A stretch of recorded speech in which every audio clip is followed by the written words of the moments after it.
Have you ever wondered why so few people actually become millionaires? It's a question a lot of us ask. We see the success stories, the flashy lifestyles, and think, what's their secret? Is it luck? A brilliant idea? Or something else entirely? The truth is, it's often not about some once-in-a-lifetime breakthrough. It's about the small, consistent habits and mindsets that most people overlook. Today, we're going to break down the 5 biggest roadblocks that stop people from reaching that 7-figure mark. And stick around, because the last one is the most common and the easiest to fix, yet it trips up almost everyone. So, what's the first major hurdle? It's the fear of taking calculated risks. Most people play it too safe with their money and their careers. They stick to a traditional savings account where their money barely outpaces inflation, if at all. Or they stay in a comfortable but stagnant job for decades because the thought of starting a business or switching to a commission-based role is just too scary. Let's think about it this way. Imagine 2 friends, Alex and Ben. Alex puts his savings into a high-yield savings account, earning maybe 1 or 2% a year. It feels safe. Ben, on the other hand, learns about investing. He puts his money into a diversified portfolio of index funds. Historically, the stock market has returned an average of around 10% annually. Over 30 years, Alex's money has grown, but not by much. Ben's money, thanks to the power of compounding and calculated risk, has grown exponentially. Becoming a millionaire isn't about gambling your life savings on a risky startup. It's about understanding that sensible, educated risks are essential for significant growth. It's about moving from a mindset of purely saving to one of investing. The second reason is a big one: a lack of financial literacy. We're not taught how to manage money in school. We don't learn about budgeting, debt, investing, or taxes. So, what happens? We enter adulthood blind. We might earn a good salary, but we don't know how to make that money work for us. It's like being given a high-performance race car but not knowing how to drive. You're more likely to crash it than to win a race. Many people fall into the trap of lifestyle inflation. They get a raise, and what's the first thing they do? They upgrade their car, move to a bigger apartment, or buy more expensive clothes. Their expenses rise right along with their income, so they never actually build any wealth. They're stuck on a financial treadmill. Millionaires, on the other hand, understand the difference between assets and liabilities. They focus on acquiring assets, things that put money in their pocket, like stocks, real estate, or a business. They actively seek out financial knowledge, reading books, taking courses, and learning from those who have succeeded. They treat their financial education as a lifelong pursuit. All right, let's move on to the third roadblock: trading time for money.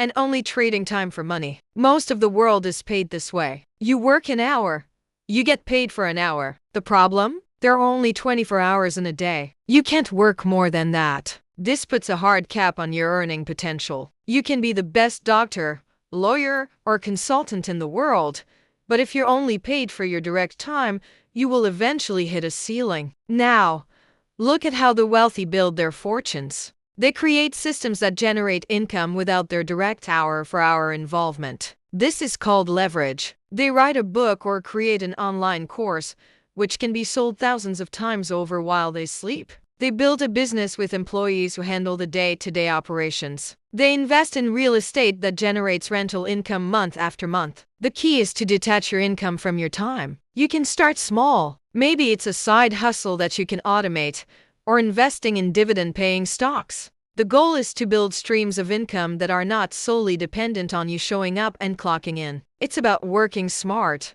not just hard. Number 4 is something we see all the time: the influence of your social circle. There's a saying, you are the average of the 5 people you spend the most time with.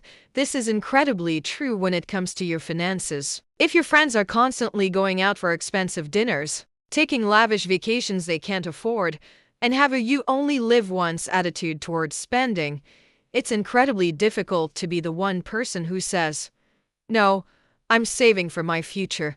The peer pressure is real. You might feel cheap or boring for prioritizing your financial goals. Conversely, if you surround yourself with people who are ambitious, who talk about investments, business ideas, and personal growth, their mindset will rub off on you. You'll start to see what's possible. Their habits will become your habits. This doesn't mean you have to ditch all your old friends, but it does mean you should be conscious of the conversations you are having and the influences you are allowing into your life. Actively seek out mentors, join networking groups, or even just follow successful people online. Immerse yourself in an environment that pulls you up rather than one that holds you back. Your network is your net worth, not just in terms of connections, but in terms of mindset. And finally, we've arrived at the fifth and most crucial reason why most people never become millionaires. It's the lack of a clear, specific plan. Most people have a vague desire to be rich or wealthy,